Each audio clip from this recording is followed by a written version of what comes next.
দাদা, 4 বছর বয়সে আমি আমার মা বাবাকে হারিয়েছি। মা বাবা না থাকার কষ্ট তুমি আমাকে কোনোদিনই বুঝতে দাওনি। আমাকে খুব যত্ন করে মানুষ করেছো। আমাকে অনেক যৌতুক দিয়ে একটা বাড়িতে বিয়েও দিয়েছো।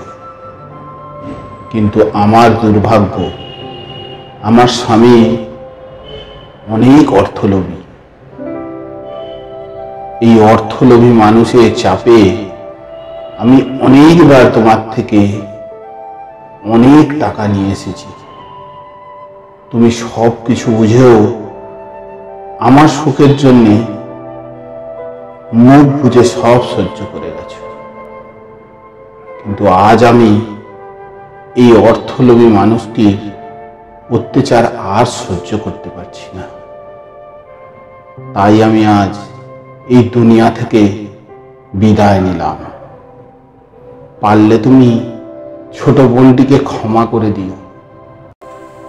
এই ছবি ও লেখাটি আমি ফেসবুক থেকে পেয়েছিলাম। এর সত্য মিথ্যা আমি জানি না, কিন্তু এরকম ঘটনা যাতে না কারোর বাড়িতে ঘটে সেদিকে আমাদের সচেতনভাবে নজর দিতে হবে।